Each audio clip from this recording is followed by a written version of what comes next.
So I think I'll just start here first with the definition of mental health, and just to really for people to understand how should we or how do we really see mental health, especially for people that are advocate professionals.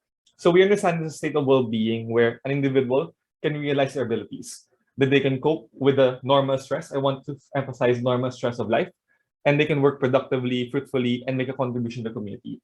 So this involves a lot of active things. It's a very loaded statement. One, of course, is normal stress. And it's important to highlight that because over the past 2 years, the pandemic is nothing but nothing normal. It's the first time our generation or any generation, in fact, has faced a global pandemic of this scale. It forced us to isolate ourselves for a prolonged period of time. In the Philippines specifically, we have one of the longest social isolations in the entire world. And at the same time, it's something that made us transition in terms of both social environment, occupational environment. Been working from home, and we're also transitioning in terms of how do we now view safety in the space. Like our karaokes, everything like that, all the things that we used to take ourselves for comfort, that includes physical interactions, had to adapt in some way or form. Like only recently we're going back to the normal. But it also made us understand certain things. Like one, recently the Dolomite Beach was opened, I think about a month ago, and that was packed full of people. No one was swimming. You're not allowed to swim. You're just really allowed to go out. But then people are wondering why. Right now, malls are one of the first few places that are being packed, even if they're not the most accessible, even though they're not the most financially or not the most financially easy place to get to or the safest, because again, it's an enclosed indoor space. And then the second point here, so I'll get to that in a bit, but the second point I want to make here is really that part of mental health is being with the community, being with our sense of others, ating kapwa in Filipino. And that's something that, again, was strained because of the pandemic and because of how we have been isolated. And this all led us kind of to really feel like, oh, how do we now use spaces that we are in? And how do we use specifically things like heritage and the environment as a way to help bridge that? So the key word of the night for me is going to be intersectionality, because we have to intersect these things that we used to think that are not together. Like again, environment, heritage, and mental health. For the longest time, people didn't think that those two could be connected, but they could be. And especially for the Philippines, where we are a very climate vulnerable nation, but we're also a very heritage-rich nation. But at the same time, as I'm known from interacting with historians or other people in both the disaster field and the heritage field, heritage is not something that we take into certain kind of value. Heritage is seen as a luxury. Heritage is seen as something of the past that should remain in the past, that cannot be connected to the present. So there's also, of course, that understanding of culture. And the way we understand culture is really that amalgamation of the different traditions, different knowledge, different beliefs, and different customs that we have as society. And this is important in our conversation about heritage, because the way we talk about heritage is in the context of culture, of our culture. Why certain heritage matters to us? Because it reflects our culture. Why Intramuros matters to Filipinos is because of its cultural relevance to it. Why do people River Quiapo, the Quiapo area, not just Quiapo Church, but the Quiapo area itself, is because of how in terms of heritage and in terms of culture it has on people. And that's how it intersects with mental health. Because no matter where you go, it will involve individuals. And individuals specifically, how they relate to it.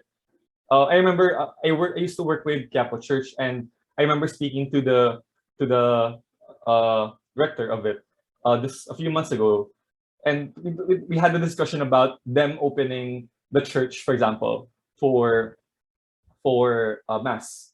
And this is among the many criticisms the church has already had, because again, the church might not be the safest space, especially for the pandemic. And the church also has had issues, especially with the session earlier this year.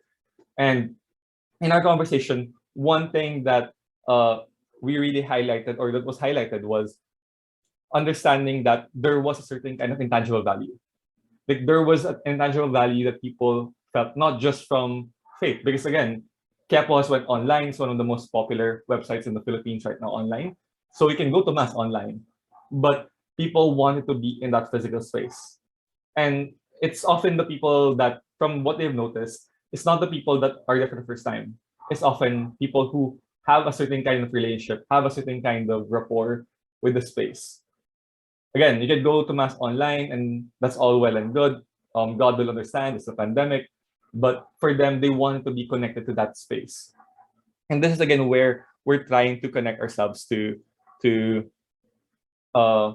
for us in mental health, for culture and mental health and heritage. And again, the more social media is the PAREX, the more we talk about this, the more we realize how under attack it is, how under threat it is. So connecting the two. So when we look at general well-being, of course, mental health is going to be part of it, but there are other aspects of it, like relational, physical, cultural, environmental, and so on. The main update here is, for the longest time, you only used to think about physical health, mental health, financial health, social health, and all of that. In more recent time, environmental and cultural, and even occupational health are getting credit as something that's co-equal to the others. And again, this importance is because we haven't been thinking about it in this kind of way, because we haven't been considering this kind of way, we haven't been accounting for the possible impact of leveraging, like, say, for example, environment or culture for financial. Let's say you're going to redevelop, let's say, possibly cultural artifacts of society to build a new building, or to make it to a subdivision or something like that. There hasn't really been accounting on this aspect, so we haven't seen the cost of it. But we've seen, at least especially from the literature that Marini has already said, that by not prioritizing the way we can intersect mental health and culture, we're also losing opportunities where it could be done not just not in innovative ways, but also in ways that are impactful to the community. I like to highlight at least 4 different aspects on how mental health and heritage can directly impact one another, and how heritage specifically builds our mental health and how we can help utilize it. The first is going to be the sense of belonging. So heritage and culture specifically gives us a sense of belonging, because again, it's built upon a sense of culture, which is again this established or agreed upon customs, beliefs, and way of doing things like that. And it's something that the community can help the individuals in the community feel like they're part of it. This is why, for example, if you're not from that community, let's say you go to a province and you're not a local, you're not someone from there, there's still a sense of alienation, because you don't share this sense of history, this sense of culture, this sense of space. Like, the way you understand it is not the same.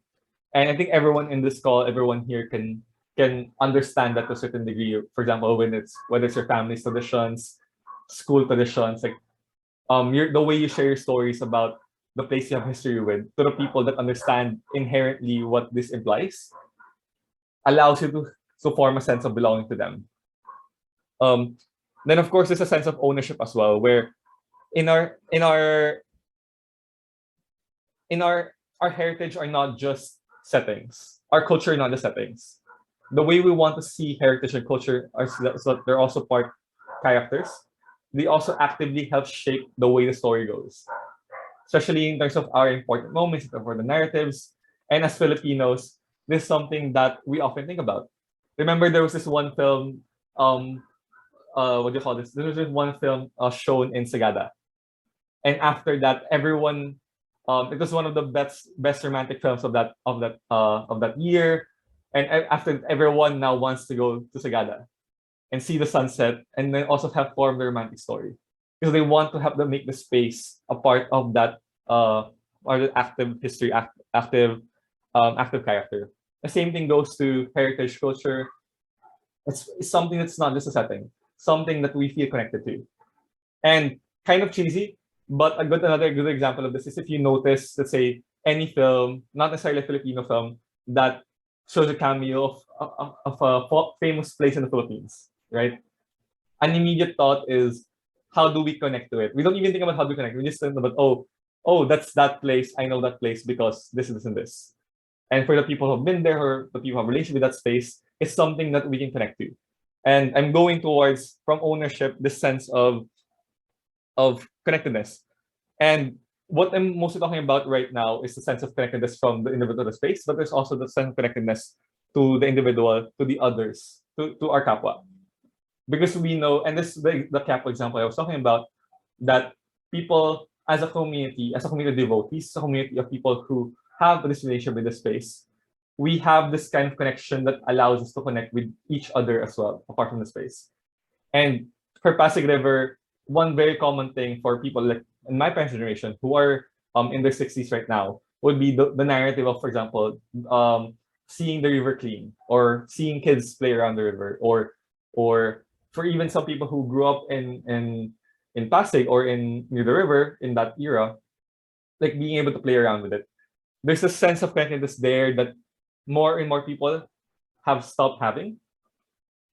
For my generation, definitely, because we never had this kind of relationship or chance for that space. But it doesn't mean that we can't. And this is something that we're seeing more and more in other countries where they're trying to emphasize these spaces that can not just connect individual to space, but individuals to communities as well. And then the last is the therapeutic aspect of it. Mama Irene shared a lot of examples of it, but clear examples are, for example, blue and green prescription, wherein we're asking clinicians, including psychologists, doctors, to prescribe things like forest bathing or literally playing in the water or swimming as ways to help your physical health and your mental health. It's more and more established that physical space can help you heal and recover from distress, from mental health conditions, and even some physical illnesses as well. And this is something that we have to start thinking about as well, because again, the Philippines is rich when it comes to environment, but it's not something that we think about or utilize in this way, which is often why we don't think about how to integrate this before this conversation tonight. So I know this is fast because this conversation is very young and very active in other countries, but hopefully it gives us this at least overview of how we can connect the two. So yeah.